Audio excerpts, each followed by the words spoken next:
Okay.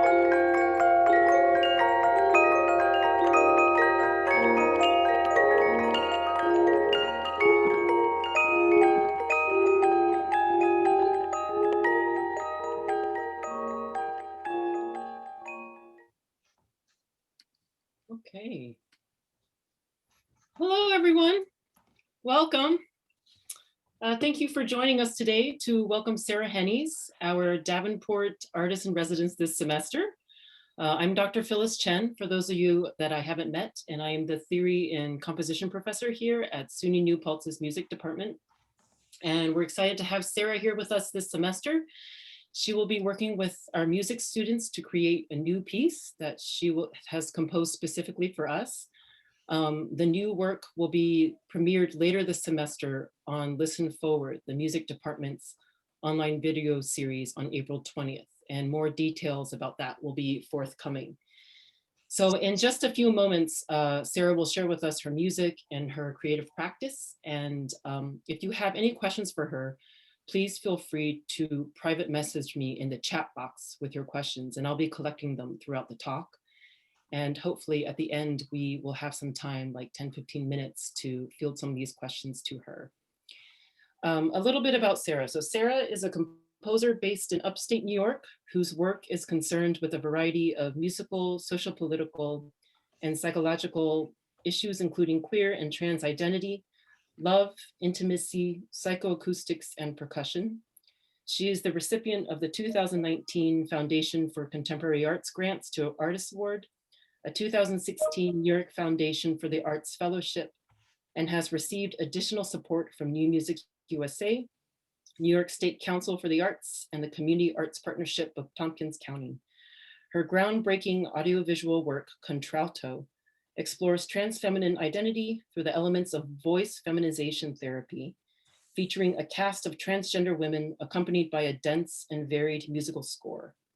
The work has been in high demand since its premiere, with numerous performances taking place globally, and was one of 4 finalists for the 2019 Queer Art Prize. Sarah presents her work internationally as a composer and percussionist. She is also active in improvisation, film, performance art, and dance.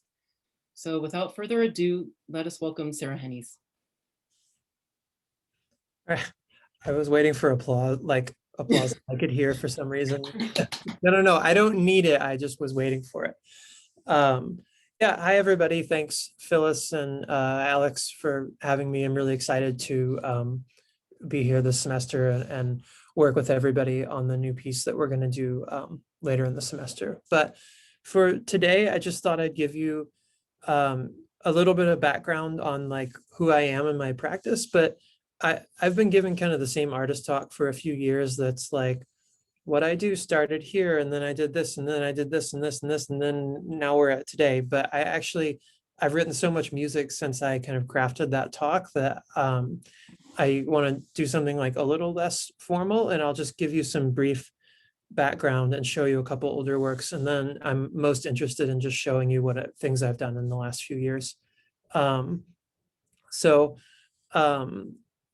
One of the things I like to say before I say anything is that I am a composer of mostly notated chamber music. I'm a percussionist that has a master's degree in percussion, but I am sometimes referred to as classically trained, which is technically true as far as being a percussionist, but I've never really quite identified with that term because my entrance into experimental music was in high school through at first like punk and indie rock shows, and then later like DIY underground experimental music, rather than, I don't mean to say that all chamber music is being made in academia, but for lack of a better term, quote unquote academic music. And so I really feel very like between those worlds of, you know, to be blunt, like weirdos and academics, and I'm quite happy to occupy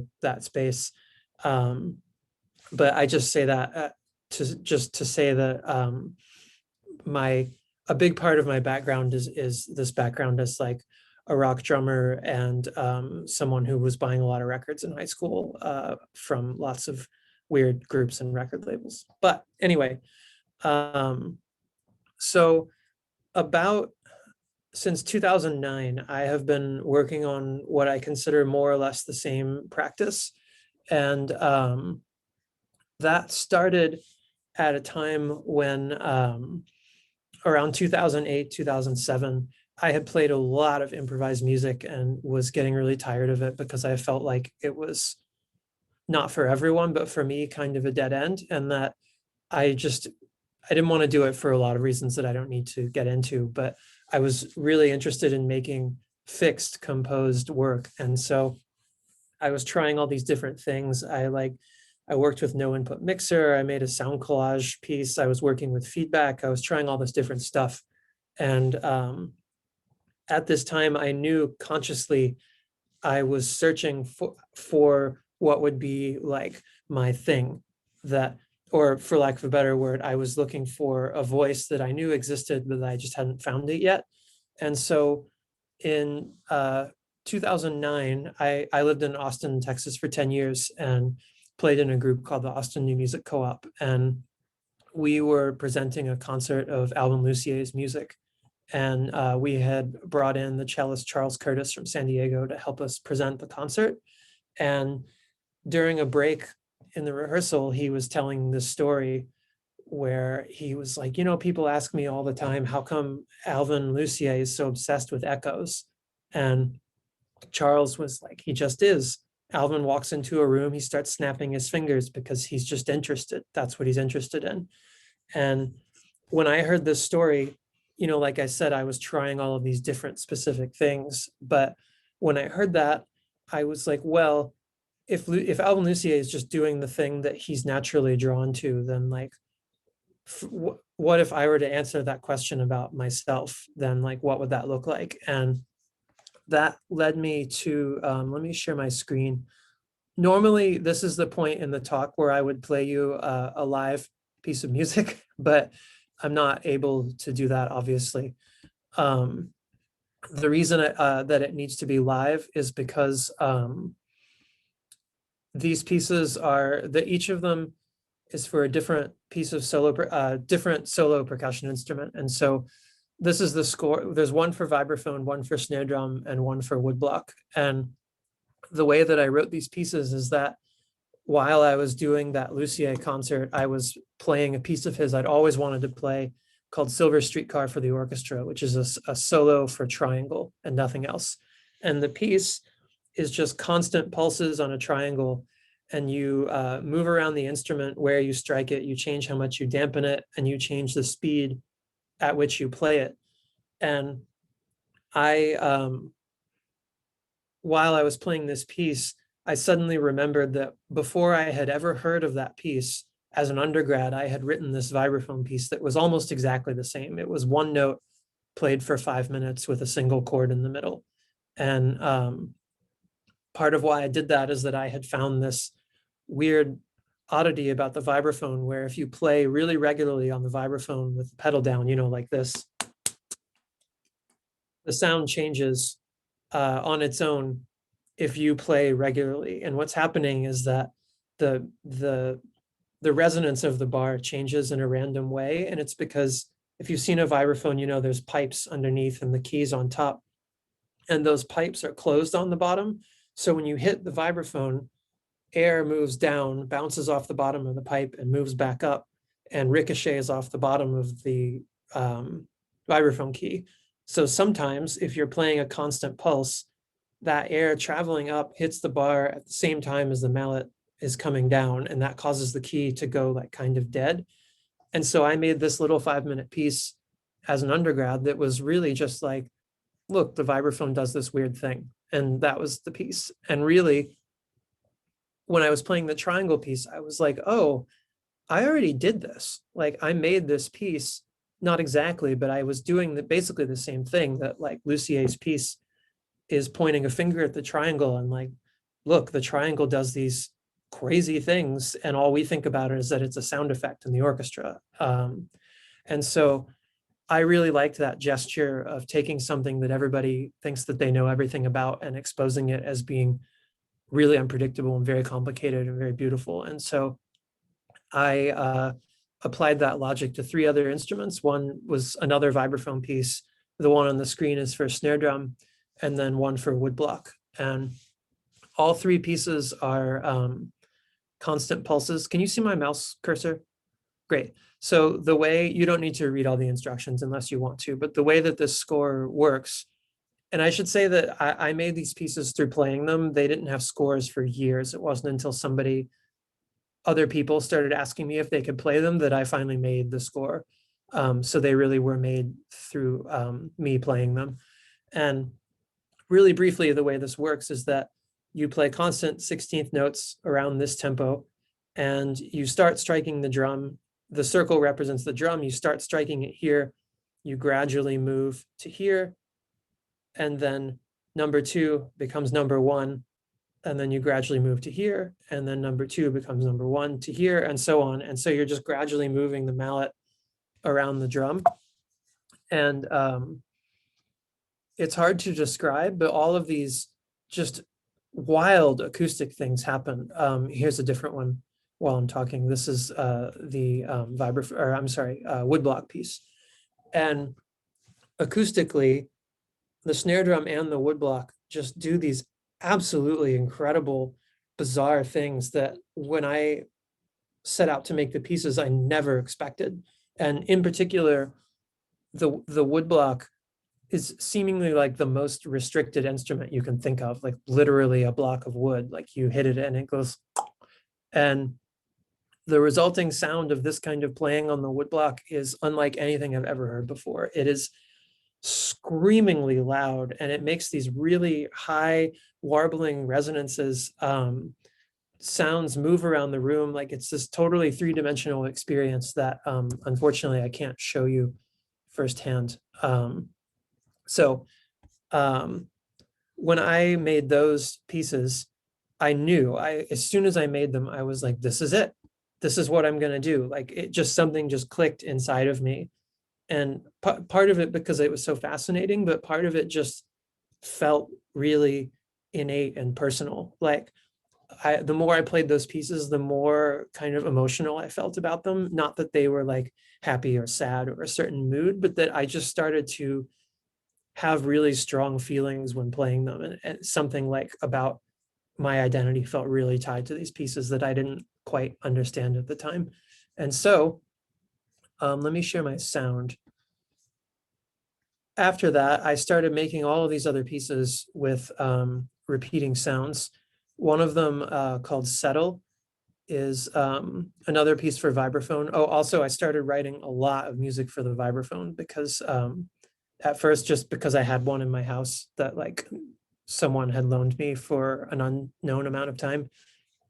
And so I really stumbled into the vibraphone that then became this instrument that I've been making music on really consistently for over a decade now. But I made this piece Settle as one of the next things, and it's for 2 people playing on one vibraphone and sounds like this.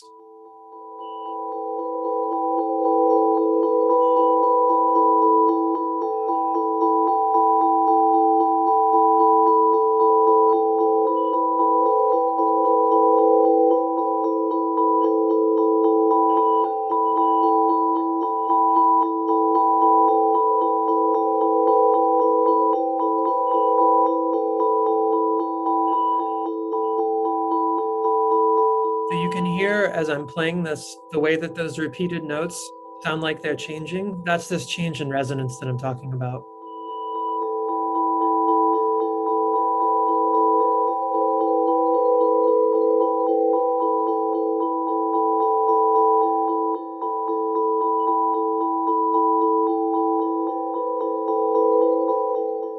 So what you have, if you do that with one note and the key is resonating chaotically, I thought, well, if I do it with 4 notes, then I have 4 levels of randomized, I don't know if chaos is the right word, but 4 levels of unpredictable activity happening at the same time, which I still am fascinated by. But also when I made that piece, and well, now still, one of the comments I get so often about that is, I've never heard a vibraphone sound like that before. And the thing about that is that there is absolutely nothing unusual about how this piece is played. It is just, as someone who's made a lot of like weird scratching noises and pulled all sorts of bizarre sounds out of my snare drum, there is absolutely nothing mysterious about how this played. It's just mallets striking an instrument. And yet, all of these people are like, I've never heard that instrument sound that way before. And so what that says to me is that not that I'm doing something novel and strange with the vibraphone, but that actually nobody is listening. That I think people have a sense of being familiar with percussion instruments, and that like snare drum, I know what a snare drum sounds like. Vibraphone, I know what a vibraphone sounds like. But basically all percussion instruments are manufactured instruments, and the sounds that most of them produce are noises. And noises are much more complicated sounds than pitched sounds like the piano or the cello or whatever. And so those are just one of many reasons why I felt drawn to this kind of music. Here's a sample of one other different kind of piece made around the same time. This also for two people playing on one vibraphone. And this piece is over half an hour long, so I'm just giving you a tiny little snippet of it.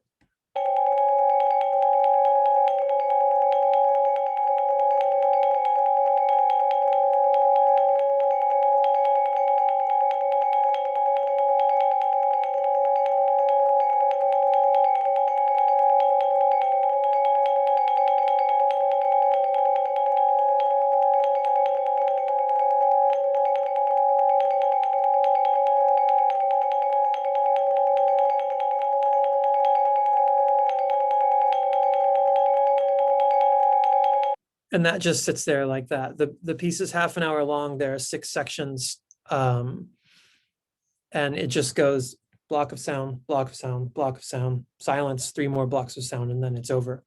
And there are more structural elements to it than that. But I just mean to say there's no, in the traditional sense, musical development. It's just sound.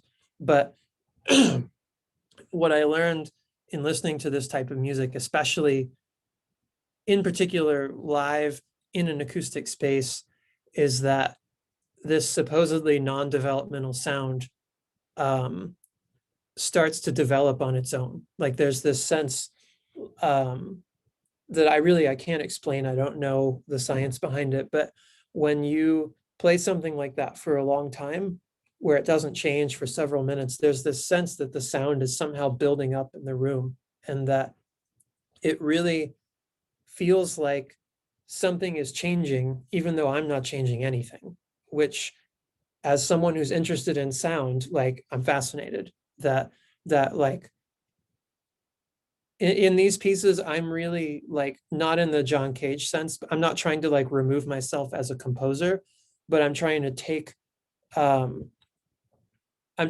away everything out of the piece that would distract from the phenomenon that I'm talking about. So like if I were to play a melody or a rhythm, then I wouldn't hear the things that I'm hearing. Like it has to be simple, so-called simple material, so that the crazy thing that I'm hearing will occur.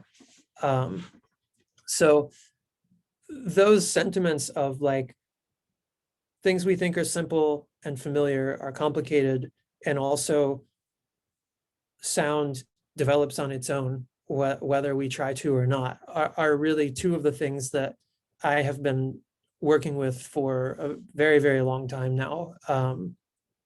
And this is the fast forward point of the talk that I'm looking to see what I'll play next. So fast forward to, so that piece was made in, I want to say 2012, the last one you just heard. And in early 2014, I moved to Ithaca, which is where I live now. And in that time, in those interim, like 2 or 3 years, I made a lot of music that I'm just skipping over right now. And so I can be more in the present. But what are we playing?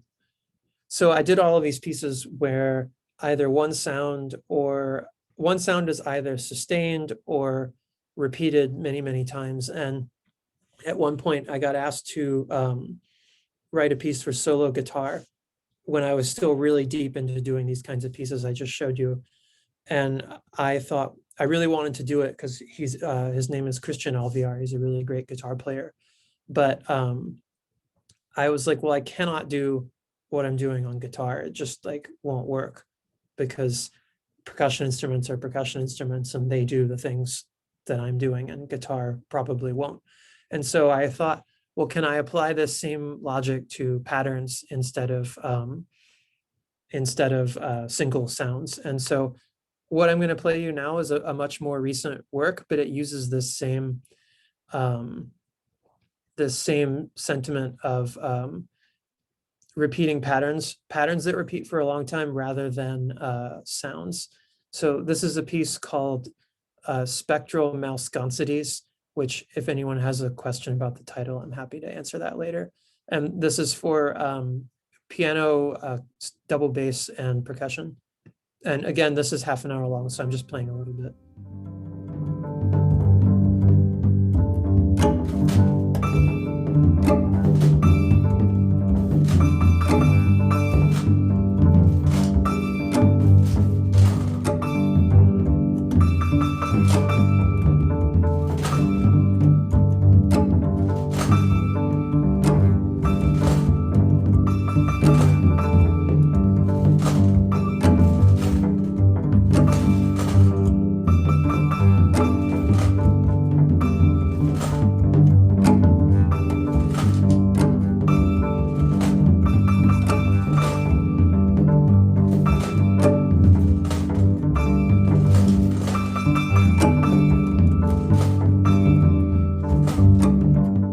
I'm looking at the clock and I've already yammered on too long to get to everything that I hoped I would get to.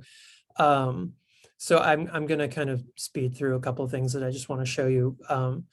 The next work is something that I just made a few years ago that I need to share my screen so I can show you the score. But well, I'll wait. I don't know how long ago, but several years ago, I was thinking about, again, this story about like how to write music based on my like natural desires.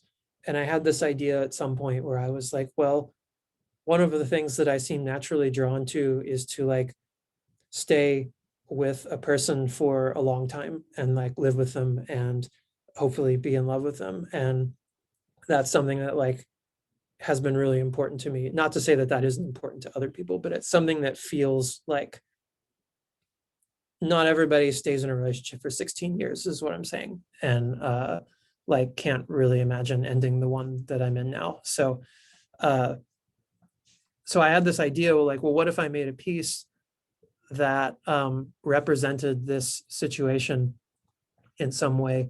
Because I was like, well, I'm interested in repetition. And when you live with someone, the overwhelming majority of components of your life are repetition of like getting up, going to work, eating, coming home, going to bed.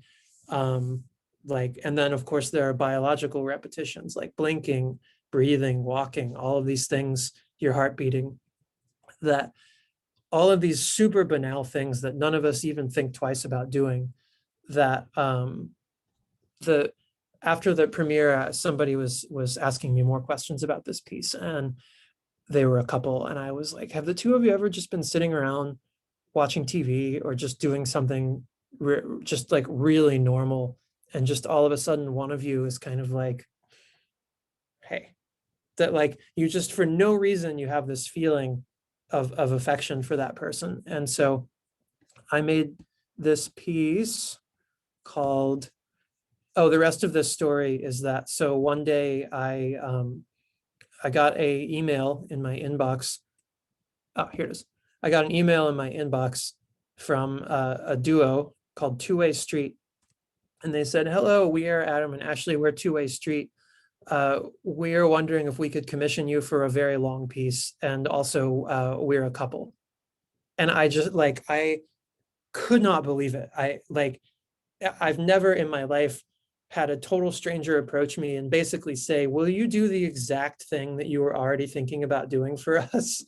And then the piece really just wrote itself. And so the whole piece is just these, what looks like on paper, really banal, very normal repeating phrases. So like one note over and over again, and it just goes from thing to thing to thing to thing. And you notice here the percussionist is in a different metronome marking than the cello. So almost the entire piece, the musicians aren't quote unquote together, but they're playing at the same time. So like they're together, but they aren't exactly together, except this one moment in the piece where all of a sudden they're in unison. But I'm going to stop talking. I want to play you the piece that I have been quoted as saying, this is my favorite piece of music that I've ever written. And I stand behind that. It's something that's really, really special to me. And very, very glad that I wrote it. But here, I'll show you where we are in the score.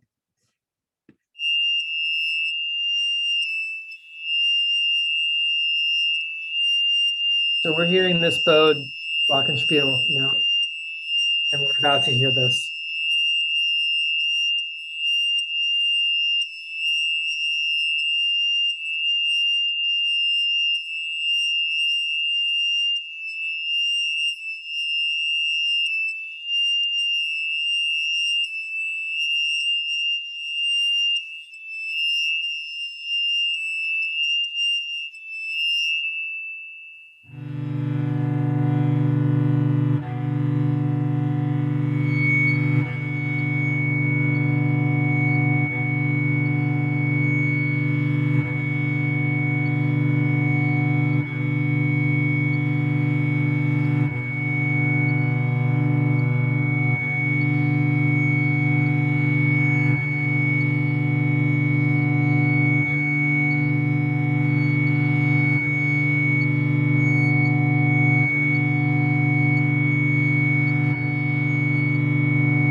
I'll just skip ahead a bit so you can hear something else. We're hearing this right now.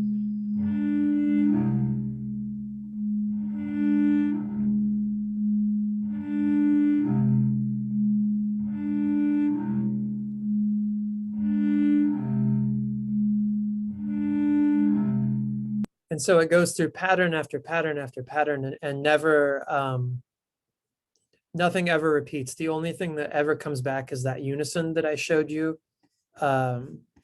here. These single notes in silence come back once here, but it's a different pitch. So that's the only thing that happens twice in this in an hour and a half of music, and then ends up with in this kind of world.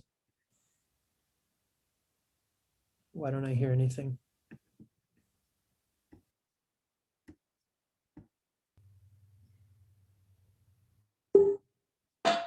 Sorry. Let me try that again.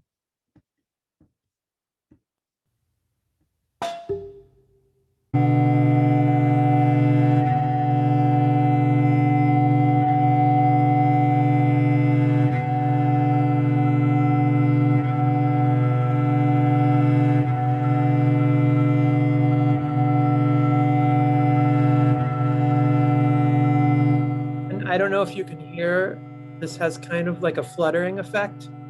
Like it almost sounds like, I don't know, like the audio version of a strobe light or something. And what that is the overtones of the cello not being quite in tune with the vibraphone, and it creates this like shimmer effect. And no one is playing that. Like no one is making that happen. It's happening on its own because of the qualities of the sounds. I mean, obviously the musicians are playing the sounds, but that sort of magical little flutter, you know, the cellist is playing, I don't remember the pitches. The cellist is playing a D, and the vibraphone is playing an E and a B. But the fluttering is happening in a pitch location that is above that because of this idea, this kind of magical idea that like two people existing in a banal way together, that there's this this sort of third thing that continues to develop the longer that you live together, even if you don't like each other anymore. Like, you have a bond that just develops simply because you just keep going, and that's something that a sentiment that I really wanted to put into a piece of music. So I want to show two more things before I run out of time. I want to leave time for questions.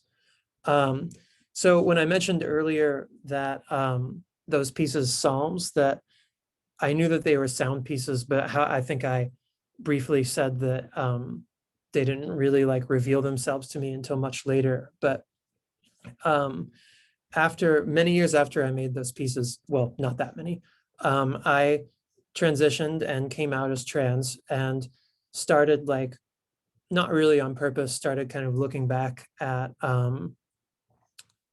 things I had done in the last few years and started to notice a sort of subconscious undercurrent of this theme of either something simple is complicated, or something familiar doesn't sound the way that you think it's going to, or all of these things where it's like you think it's one thing, you think it's this, but it's actually this. And that there was this fixation on identity that was totally subconscious. And so knowing that was something I was doing, and this is something I tell composition students a lot, that, like, if you can answer the question of, like, well, why am I doing this, with some answer other than, like, because I like it, because there's something about you that makes you like that thing. And if you can, usually if you can find the answer of, like, what is the like underlying cause that I have this aesthetic taste, then that tells you about something about yourself that you then can use to make new work. And, like, I was just teaching about Julius Eastman in my class at Bard this week, and he has been quoted a bunch of times, some variation of this phrase, musician to the fullest, homosexual to the fullest, Black to the fullest. And that he always said, he was like, I want to be the most realized version of myself. And in terms of music, this is what I mean, that you're like, oh, well, I like echoes, but I now realize that the reason I like echoes is because of blank. You can use that to then make your piece even more realized in the direction of what it's about, because now you realize that. That's some real, like, word pretzeling that I just did there. But anyway, so knowing that, I started to realize that identity was a recurring theme. And this isn't exactly what led to this piece, but many things led to this piece that maybe some of you are aware of already, called Contralto. That is a film. I hesitate to, I don't call it a film, I call it a piece of music with a video. So you are watching a film with a recorded score, but this piece is meant to be seen live, like the presence of the musicians is part of the piece. I just recorded it so that more people could see it, but well, I'll just play it. I'm not going to play the whole 12-minute clip, but you'll get a sense of the piece here. So it's for 4 string players, 3 percussionists, and then this film that I made.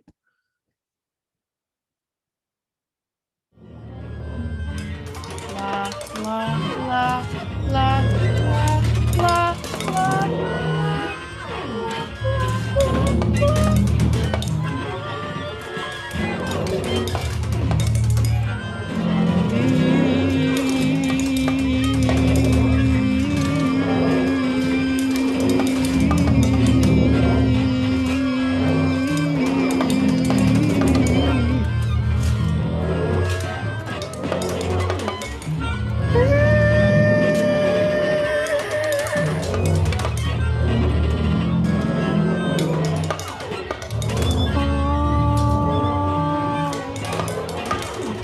I'm going to skip ahead just a little bit in the interest of time.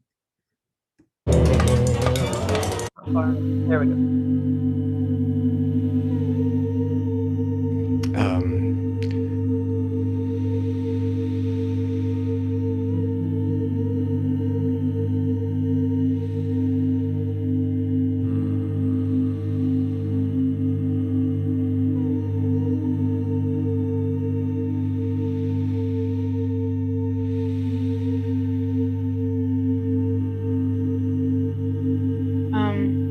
feel sort of uneasy and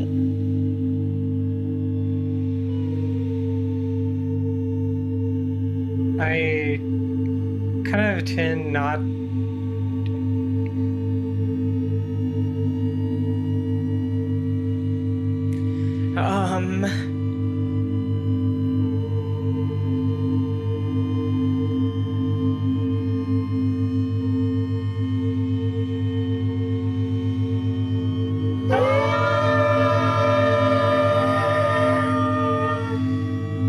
I just imagine one giant thumb.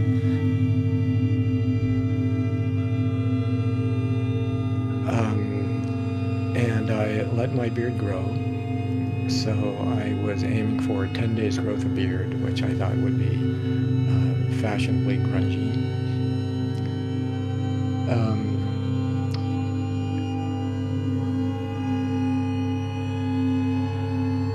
Tied to like what imagery like corporations and establishment media just like throw in terms of gender. swimming, or when I take a shower or a bath. I kind of Usually tend not really to talk about in detail with cis people unless I know them really well. They're triggered by social situations or certain emotion situations.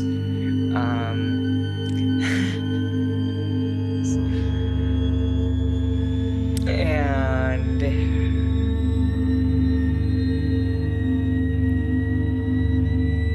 right and wrong, good and evil are separated so that we can make some sense of the world. Okay, I'm going to stop there. So this is you're watching part of the 5th of 6 sections that total an almost 1 hour piece. So, a lot happens in this piece that you're not seeing. So that's just a very small clip.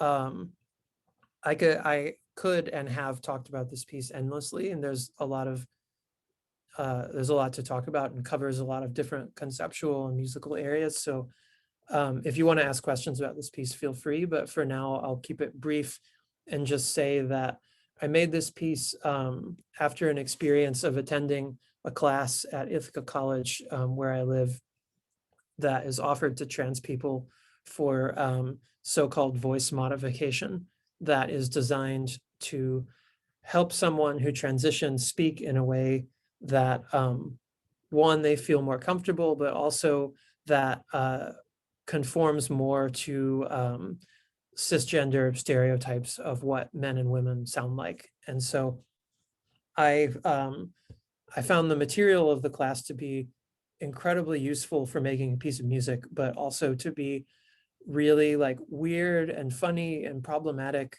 and all these different things happening at the same time, that like I knew I wanted to make a piece like this, but I didn't know what the topic was going to be at first until I saw all of these speech exercises and was like, this is it.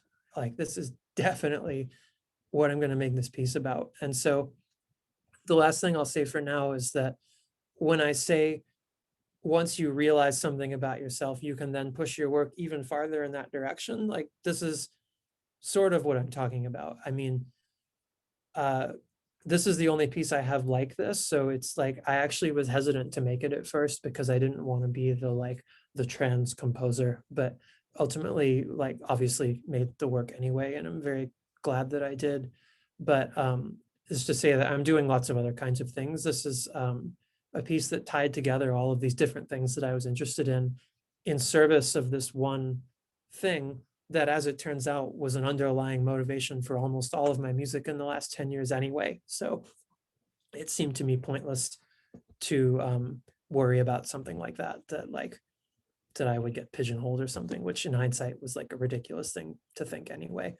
So the last thing I'll share, just because it's in progress and I'm excited about it, is this is a 7-minute excerpt of what will be, I think, a 45 to 60-minute film. And this is a 7-minute version that I made for an event that was put on by the people who are gonna helped me get this work done at a venue in New York City called Issue Project Room, who are really great. But this piece, something I didn't show you is that I have several pieces that use these tiny little bells. Here, actually, I'll show you really quick this other piece. I really shouldn't show like 2 seconds of this because it's very, as soon as you see this, you're going to be like, what the hell is this? But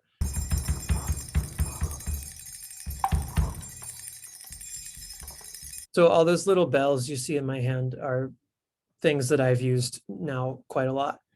And when I was in Portland, Oregon, a few years ago, my partner and I were in this antique store called Really Good Stuff, and I found this little toy kind of truck train car thing that had 2 bells on it, and when you roll it, the bells ring.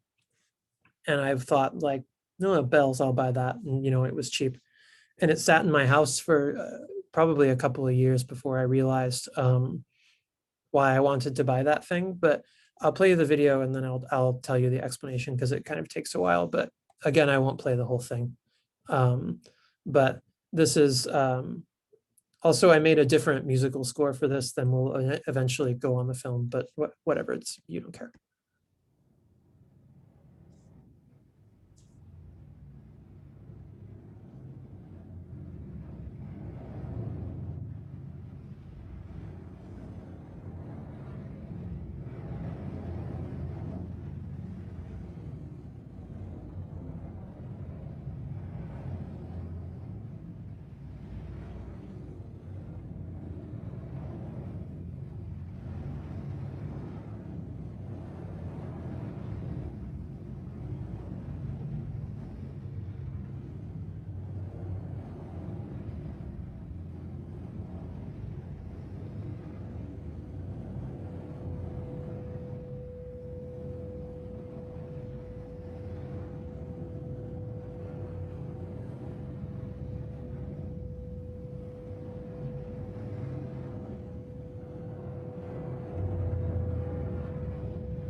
All right, I'll stop it there because I want to leave time for questions. But very briefly, I'll put it in the chat. Mark Hogenkamp is an artist from actually very close to Bard, who was the subject of a documentary called Marwan Call, which I just typed in the chat that maybe some of you have seen it, I think about 10 years ago.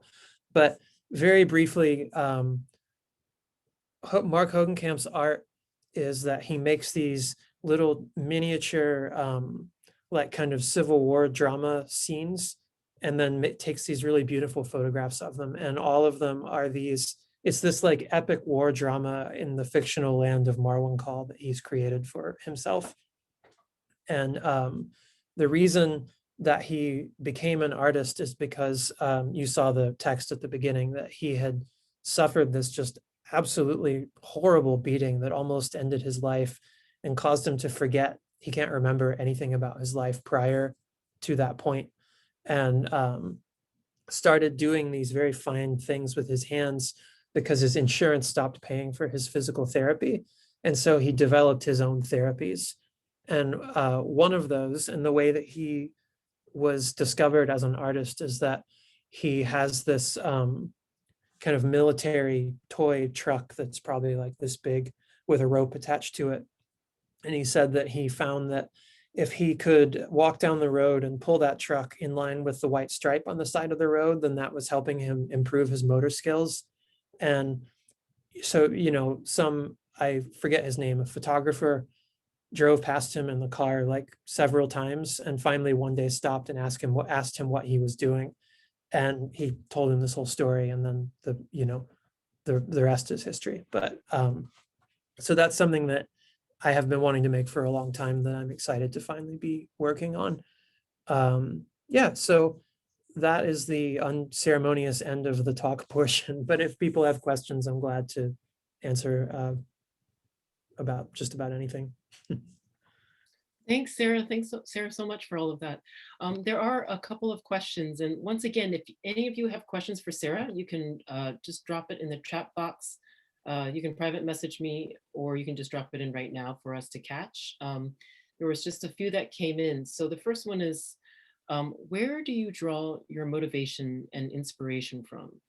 Your music is so vulnerable, and I'm extremely moved by everything presented. I'm extremely curious about your inspiration process. What drives you to create?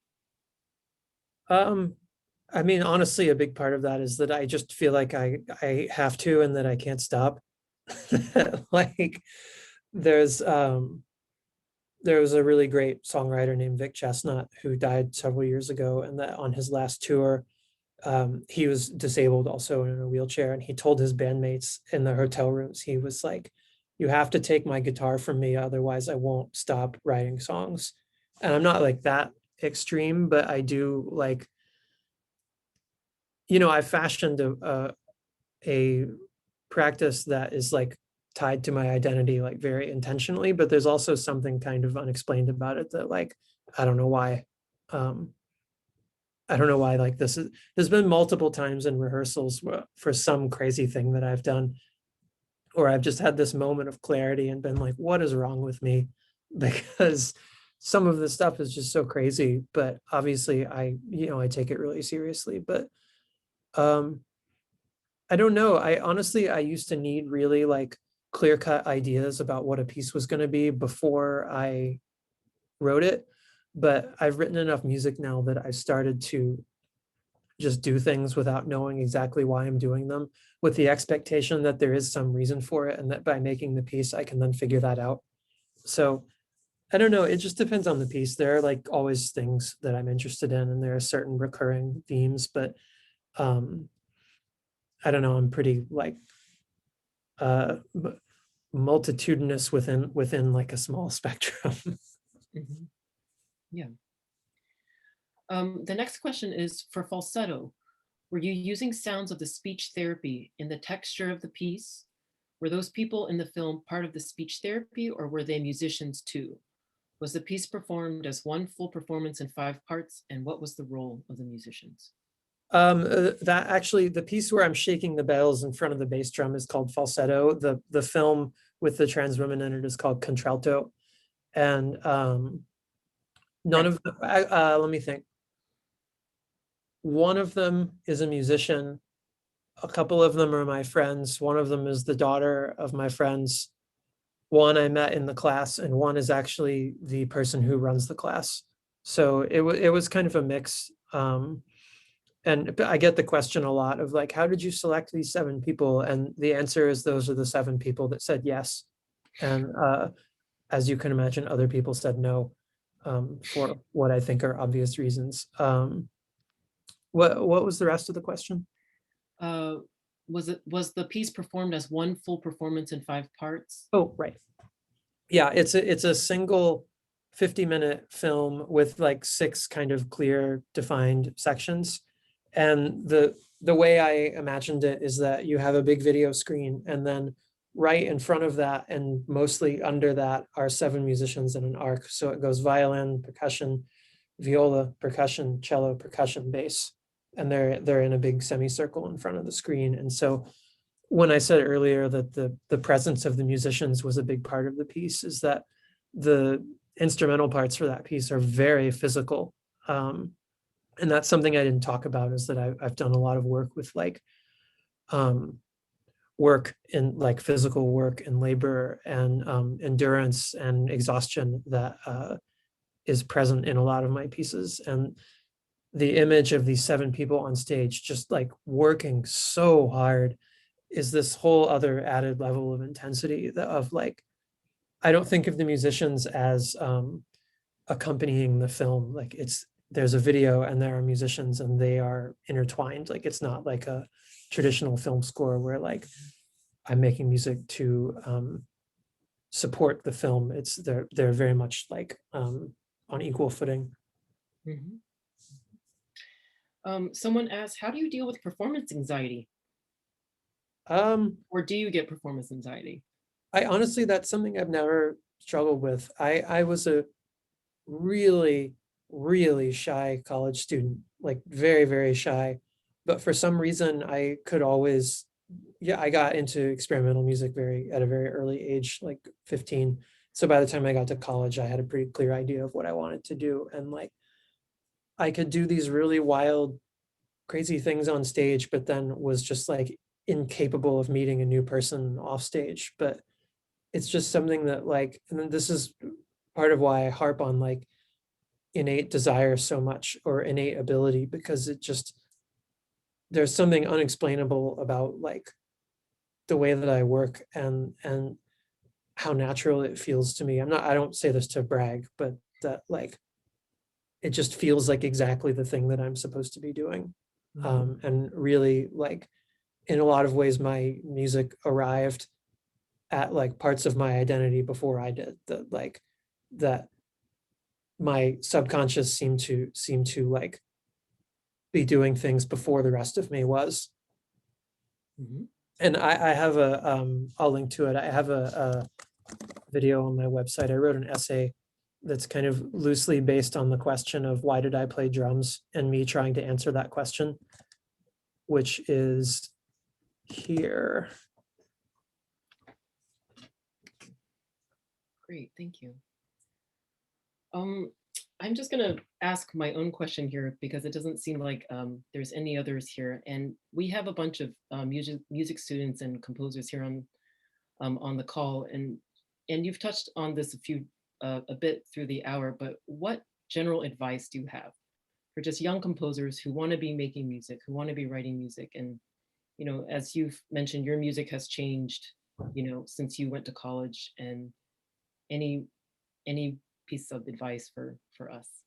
I, having been asked this question a lot, I have fashioned what I have deemed my most desirable answer, which is that if you wish to spend your entire life, if you wish the primary focus of your life to be making music, then you should position yourself so that you can do exactly what you want.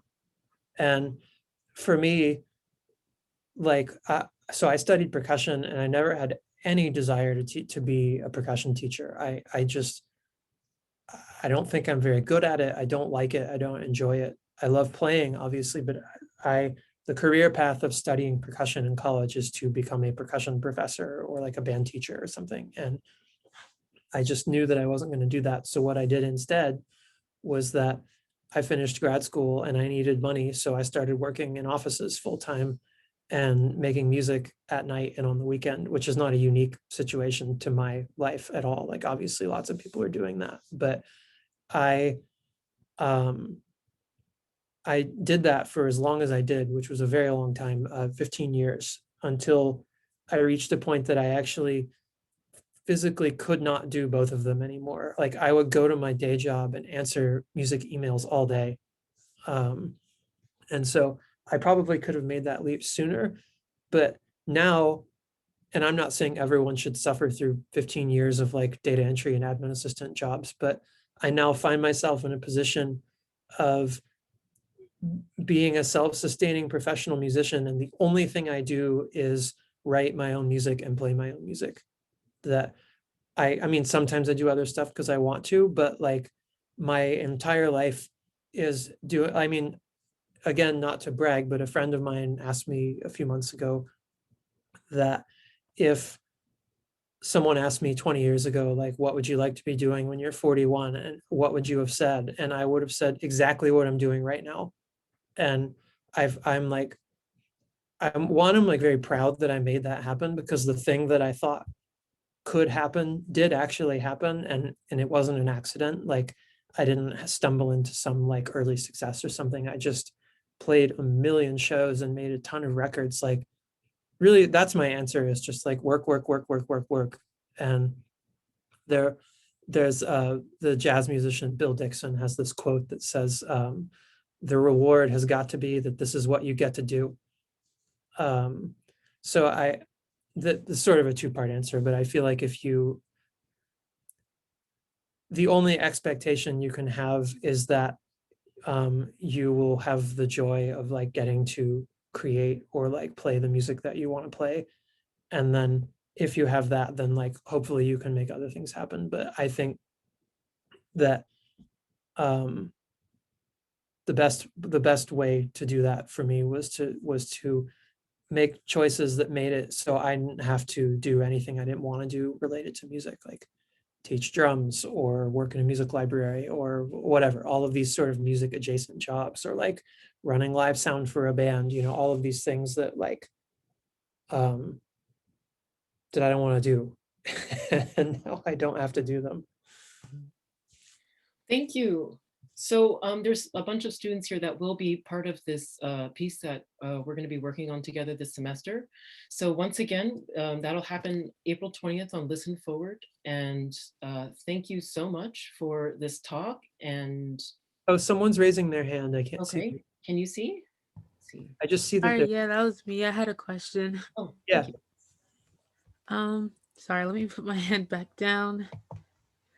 Okay, so I think while you were speaking, you said something that really stood out to me, like, of course, among a bunch of other things, but specifically like looking at your aesthetic or your taste and kind of understanding why, like asking yourself why you have them and allowing that answer to kind of like reinforce it, further influence the kind of music you make. Am I correct? I don't know. Just yeah, that's exactly right. okay. I just wanted to know, like, do you think you can give a little bit of an example of how you would specifically ask that question and maybe like answer it and allow it to like influence your music making and everything? Yeah, let me think about that. I'm trying to think of an example outside of myself. Yeah, inside of yourself is will also suffice. I might not be able to do this just off the top of my head, so I might have to talk about myself some more. But like, geez, I don't want to just like go straight back to identity, because that's what I talked about this whole time. But like, for instance, okay, here's one. So like I mentioned that I got really, really into this idea of working and being exhausted and endurance as a performer. And I, this isn't quite the right way to answer this question.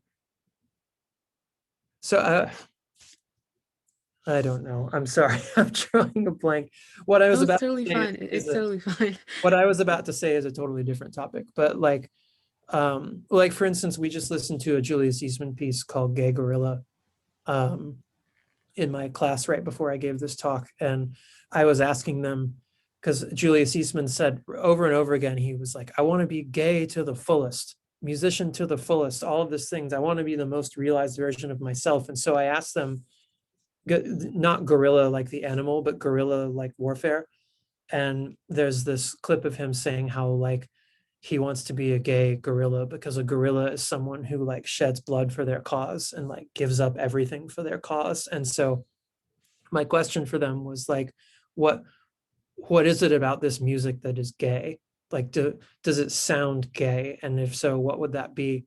And one of the questions that one of the answers I had never thought of, that one of my students said, the pieces for 4 pianos, and he actually has all these other pieces for ensembles of all the same instrument, like 10 cellos or 4 pianos or whatever. And she was like, oh, well, I don't know if maybe this isn't intellectual enough or something, but it's like 4 of the same thing all like intertwined together.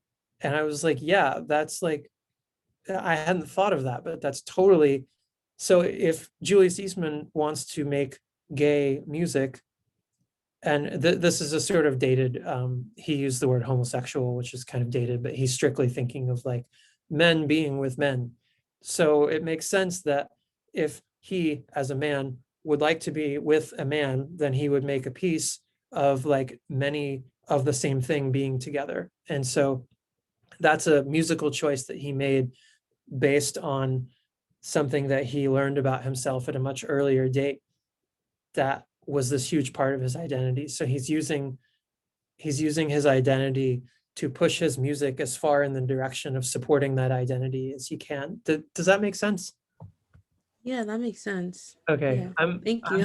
I'm sort of delirious right now from a very long day. So I feel like No, that was a good answer. I Thank don't you. know what's coming out of my mouth anymore. Thank you. Yeah.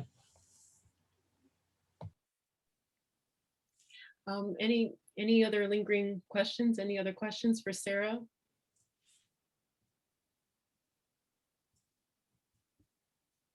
Okay, well, thank you, Sarah, for your talk and being here with us today and later this semester.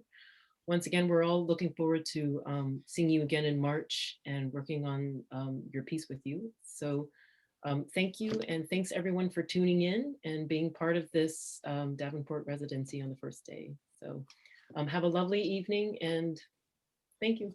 Yeah, thanks, Phyllis and Alex, and I look forward to working with you all. Right. Thanks, Sarah. Bye. Bye.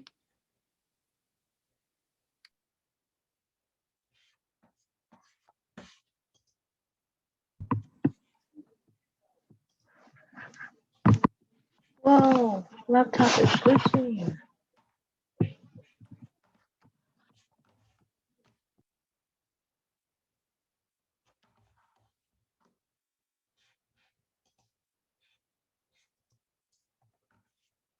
I can't hear you. Alex, stop recording. Oh yeah, okay.